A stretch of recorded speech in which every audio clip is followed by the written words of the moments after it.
ok? Salmo de número 5, assim nos diz a palavra de Deus. Dá ouvidos, Senhor, às minhas palavras e acode ao meu gemido. Escuta, Rei meu e Deus meu, a minha voz que clama, pois a Ti é que imploro.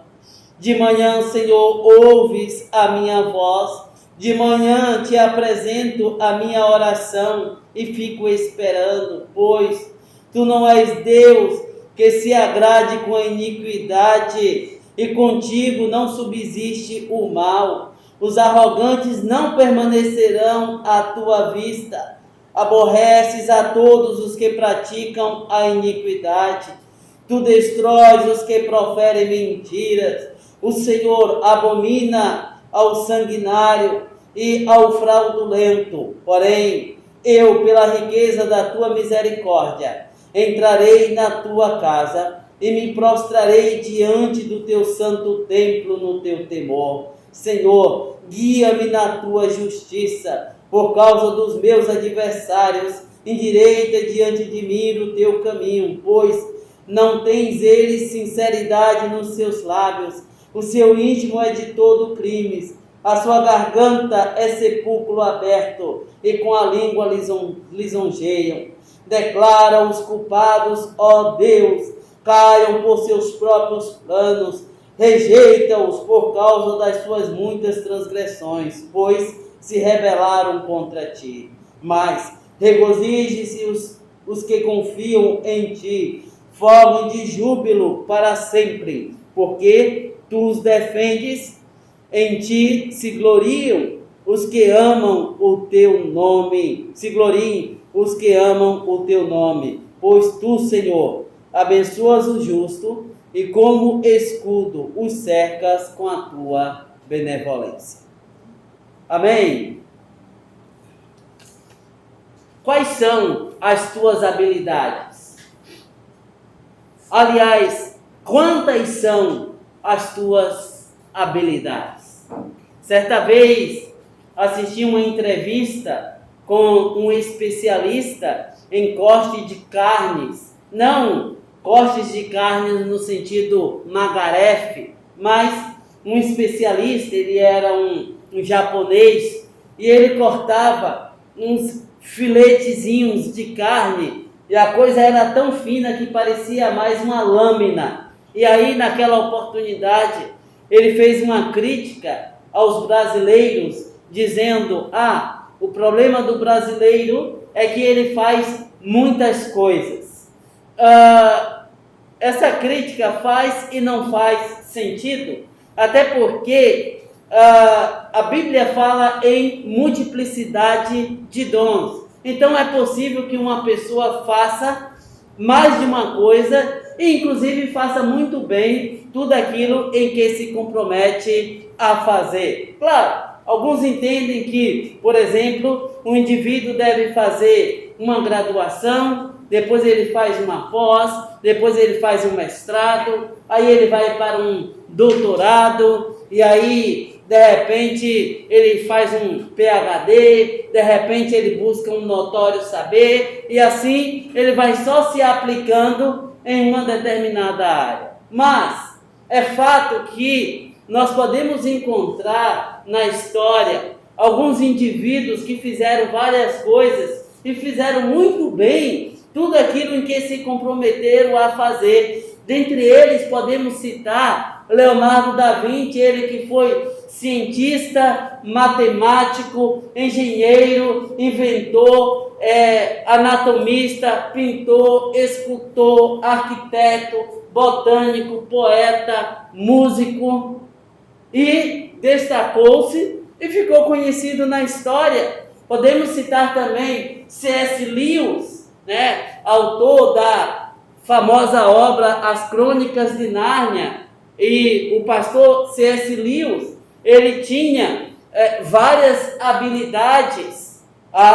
Não poderíamos deixar de destacar o autor deste salmo em questão, que tinha também, por sua vez, também muitas habilidades. Um guerreiro aguerrido, habilidoso, mas não só isso, um exímio poeta. Quando nós lemos muitos dos salmos dedicados à figura de Davi, com palavras simplesmente fantásticas, seguindo as linhas métricas lá exigidas por poemas, etc., coisa simplesmente fantástica. Mas não só isso, Davi, ele era por sua vez também um indivíduo que sabia muito bem portar-se como rei. Aliás, segundo historiadores, Davi foi o único rei capaz de reunir debaixo do seu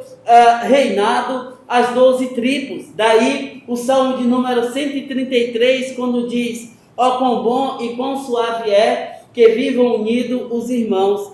A ideia é como se Davi estivesse do alto, contemplando as 12 tribos. Daí ele diz assim: olha, esta composição aí é algo agradável, é algo maravilhoso. E aí a história nos dá conta que Davi era um excelente estrategista e ele sabia também utilizar muito bem a diplomacia. Tanto é que durante o período do seu reinado ele deteve o respeito das nações no seu entorno. Mas aí, queridos, eu quero chamar a atenção, dentre as muitas habilidades de Davi, para a sua habilidade na condição de poeta. Meus amados, vemos aqui neste salmo, Davi expondo a sua alma diante de Deus, na condição e na qualidade de um homem segundo o coração de Deus, conforme a palavra muito bem pontua. Mas este Davi também, ele sabia, conforme já disse, manusear muito bem a espada, também a diplomacia, também como um bom guerreiro e estadista. Ele sabia sim usar o peso da espada, mas também sabia muito bem articular com as palavras. E agora está aqui o salmista com o seu coração apertado, angustiado, e aí agora ele abre mão das suas muitas habilidades, porque agora ele se vê na necessidade de estar em completa e total dependência de Deus. Daí ele fala a respeito das suas palavras e fala ao mesmo tempo a respeito dos seus gemidos. Observe as expressões que aparecem nos salmos, como: minhas palavras dá ouvido, acode meu gemido, voz que clama, Rei meu, Deus meu. Nos dá uma ideia muito clara sobre a personalidade aqui deste autor. Ora, queridos, vemos nestas palavras as expressões da luta de Davi em oração. Muitas vezes, amados, nós travamos luta diante de Deus em oração, porque temos anseios, porque temos necessidades, porque desejamos ver o agir de Deus nesta ou naquela situação da nossa vida. Pergunto: por que você ora? Você ora porque você acha bonito falar com Deus? Acredito que não. Você ora assim como eu oro, porque nós temos necessidades a apresentar diante de Deus. E é exatamente isso que o salmista faz aqui. Ele tem necessidades a apresentar diante de Deus. É exatamente por isso que ele rasga o seu coração e diz: dá ouvidos às minhas palavras, acode ao meu gemido, escuta a minha voz que clama. Em outras palavras, Davi está dizendo: está doendo, o meu coração está angustiado, as circunstâncias tendem a me devorar. É exatamente por isso que eu estou com o meu olhar voltado para o Senhor. A ti é que imploro. Observe que, a despeito das suas muitas habilidades, ele não faz uso destes recursos no afã, no propósito de resolver a situação, mas pelo contrário, ele se vê na necessidade de implorar pela intervenção divina em favor da sua vida. Qualquer pessoa na sua sã consciência não tomaria uma atitude diferente daquela tomada por Davi, pois de fato é da parte de Deus que vem a resposta para o anseio da nossa alma. É da parte de Deus que vem a resposta que nós necessitamos, porque mesmo com diferentes possibilidades que nós possamos avalizar, é fato, queridos, que os nossos recursos muitas vezes eles se mostram simplesmente insuficientes ou ainda inúteis para de fato termos a resolução das nossas questões.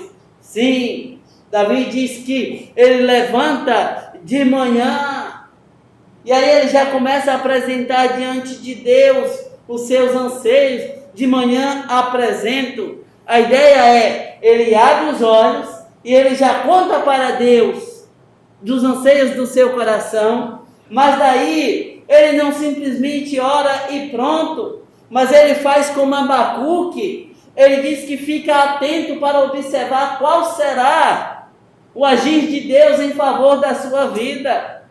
A isso nós chamamos de expectativa, e nós naturalmente alimentamos expectativas, sim ou não?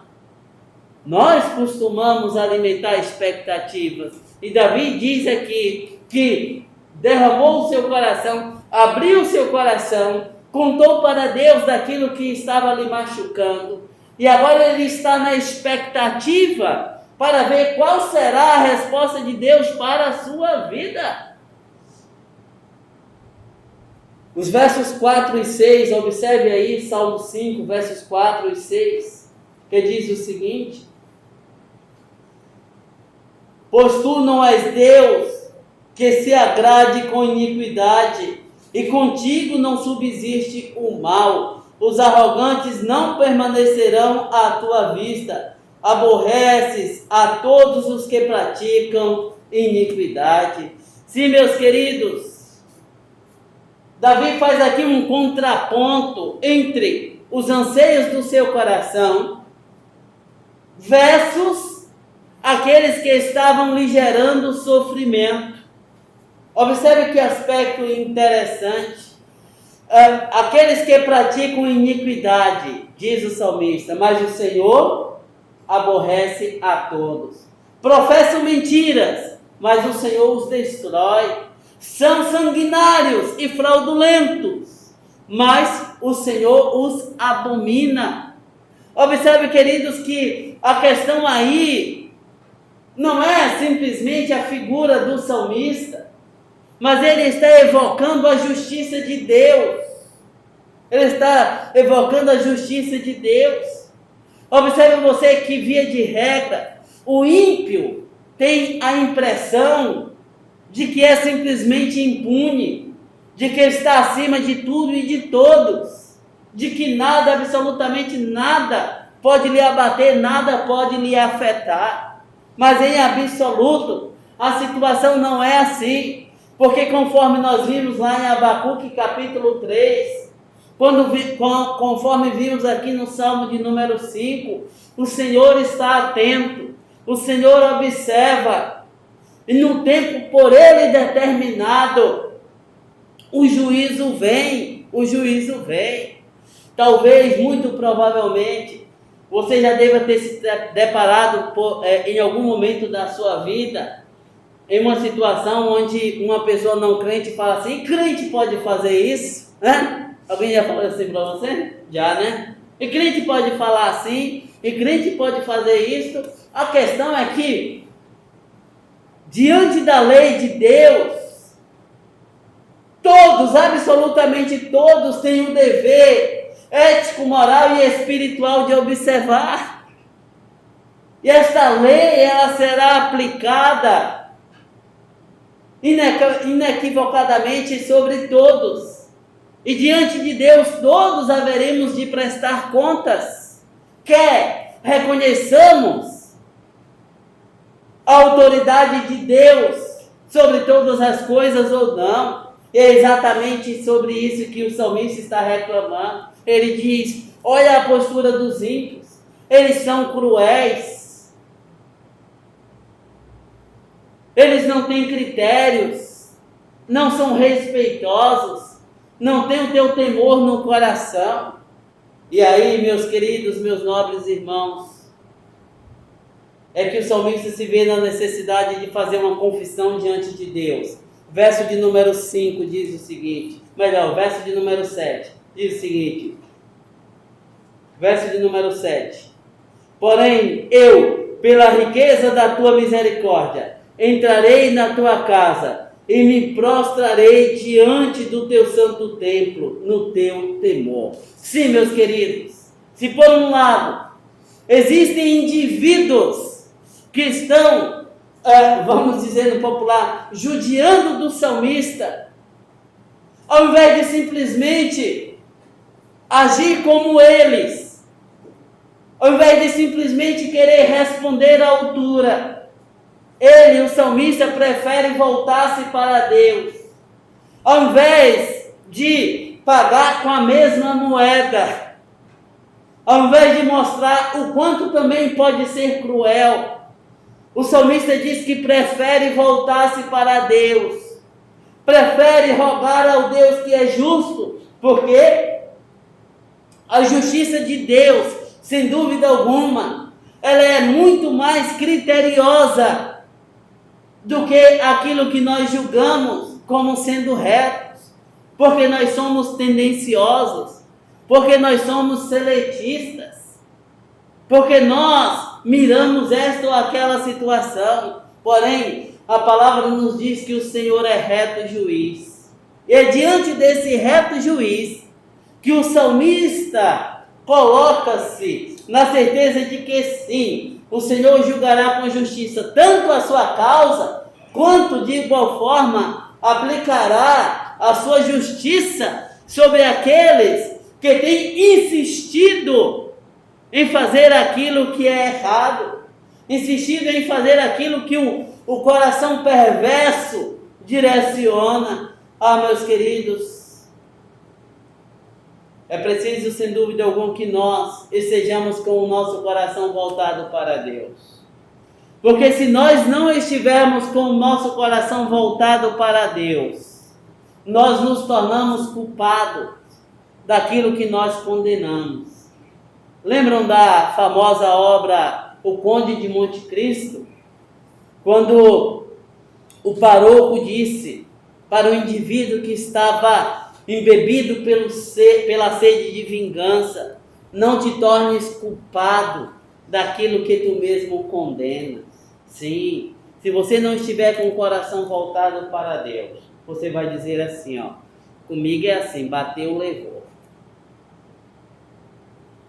E quando você diz assim, comigo é assim, bateu, levou, significa que o seu coração não está voltado para Deus, mas que você está sendo direcionado pelo seu coração pecaminoso. E aí, você se torna igual àqueles que você está condenando. É exatamente por isso que, ao invés de simplesmente agir de uma forma falsa, agir de uma forma sorrateira, o salmista diz que prefere estar na presença de Deus. Porque Deus é quem dá a direção certa. É Ele quem apazigua o coração. É Ele quem de fato dá a direção. Agora, veja comigo os versos de número 8 a 10, que diz o seguinte: Senhor, guia-me na tua justiça, por causa dos meus adversários, endireita diante de mim o teu caminho, pois não têm eles sinceridade nos seus lábios, o seu íntimo é todo crimes, a sua garganta é sepulcro aberto, com a língua lisonjeiam, declara os culpados, ó Deus, caiam por seus próprios planos, rejeita-os, por causa das suas muitas transgressões, pois se rebelaram contra ti. Sim, meus queridos, observe que coisa interessante que é dito pelo salmista aqui. Seu íntimo é todo crime, da ideia de perversidade. Sua garganta é sepulcro aberto, é o escarnecedor, é aquele indivíduo que não tem respeito por absolutamente ninguém. E ainda, com a língua lisonjeiam, é a ideia de falsidade, agir com falsidade. E o salmista diz que todos estes aspectos estão presentes na vida daqueles que intentam o mal contra ele. Mas, a despeito de toda esta situação ruim, o salmista faz um desafio ao povo de Deus. Versos 11 e 12, que diz o seguinte, versos 11 e 12. Mas regozijem-se todos os que confiam em ti, folguem de júbilo para sempre, porque tu os defendes e em ti se gloriem os que amam o teu nome. Pois tu, Senhor, abençoas o justo e com o escudo os cercas da tua benevolência. Sim? Lembram quando eu falei de tirarmos os nossos olhares das práticas ímpias, das circunstâncias e colocarmos o nosso olhar em Deus? Quando você faz isso, a sua atitude inevitavelmente será de adoração, porque você percebe que de fato só o Senhor reina e que é Ele quem de fato faz tudo conforme lhe apraz. Sim, meus queridos, observe que o salmista ele começa aqui apresentando uma voz que clama, afirmando indiretamente por sua vez que Deus é aquele que age por meio da mão do justo. E aí agora ele chama a atenção do povo de Deus e diz: preste atenção numa coisa aqui. Não mire o ímpio, porque você vai se tornar igual a ele. Mas olhe para Deus, porque é Ele que age de uma forma benevolente. É Ele que age de uma forma graciosa em favor do seu povo. E aí, meus queridos, quando nós nos dispomos a isso, a nossa atitude inevitável, conforme já disse e repito, será de adoração. Meu irmão, minha irmã, regozije-se no Senhor, regozije-se no Senhor. O rei de Israel se apegou por trás das palavras que o representavam, mas evidencia a presença de Deus em suas promessas e suas características como ser revelado aos homens. Sim, o salmista tinha todas as condições necessárias para responder aos seus adversários à mesma altura. Mas se ele assim fizesse, tornar-se-ia um igual a eles. Mas, ao invés disso, ele diz: é Deus. Eu não quero agir com base nas minhas inclinações. E nós temos tendência a isso. Sim ou não? Mas como é fantástico quando nós temos a condição de primeiro admitir que corremos esse risco. E aí dobramos os nossos joelhos e falamos para Deus: Senhor, age em meu favor, sê o meu escudo. Trabalha, Senhor, a meu favor. A palavra é muito clara quando diz que o Senhor é aquele que trabalha por todos aqueles que nele confiam e esperam. Meu irmão, minha irmã, muito provavelmente, ao longo da sua vida, você já se deparou com muitas injustiças. Sim ou não? E quando nós nos deparamos com injustiças, ficamos indignados, não é assim? E às vezes, no desejo de fazer justiça, nos tornamos semelhantes aos injustos. Porque inclusive nós queremos vingança, mas a palavra nos desafia a que tomemos uma postura diferente. Sabe por quê? Muito melhor e de uma forma perfeita é a justiça de Deus. Ele está atento. Não pense você que Deus não vê. Não pense você que Deus não está vendo tudo aquilo que nos cerca. Por isso é que você, crente, tem como grande desafio dobrar os seus joelhos e rogar para que a justiça de Deus seja feita. E não é sede de vingança. Não é você querendo fazer justiça com base na sua ótica, que é falha.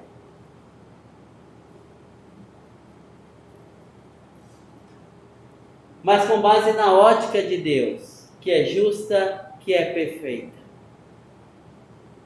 Meu irmão, minha irmã, quais são as tuas habilidades? A despeito de todas as habilidades que o salmista possui, ele utiliza-se da leveza da pena para, por meio das palavras, expressar o seu coração de adorador. Ouse rasgar o seu coração perante Deus. Quando nós olhamos lá para o Novo Testamento, o Senhor Jesus diz: o que é que está te angustiando? Vinde a mim, todos os que estáis cansados e sobrecarregados, e eu vos aliviarei. Se porventura alguma coisa está te angustiando, recorra ao trono da graça. Se porventura você precisa que o Senhor faça justiça, creia. A palavra chama o Senhor Jesus de justiça nossa. A igreja precisa clamar pela intervenção e pela justiça de Deus. Vemos isso na palavra. Tome muito cuidado com a vazão que você dá aos anseios do seu coração. Tome muito cuidado para você não agir semelhante àqueles que você condena. O salmista poderia, conforme já disse, agir conforme os ímpios, mas ao invés disso, ele prefere entrar no santo templo e falar com Deus. E diz: Senhor, o Senhor está vendo e certamente sabe dar uma direção melhor que eu para essa situação. O que você precisa nesta noite colocar diante de Deus? O que na tua vida precisa ser colocado diante de Deus? Qual é exatamente a resposta da parte de Deus que o teu coração anseia? Faça isso lá nas suas orações, no momento que você estiver colocando diante de Deus as suas necessidades. Conta para Ele, fala para Ele o que é que está machucando a tua alma e pede para que Ele entre com intervenção na tua vida. Pede para que a justiça dele seja vindicada na tua vida e que Deus, na sua graça e na sua infinita misericórdia, abençoe imensamente a tua vida e a tua família.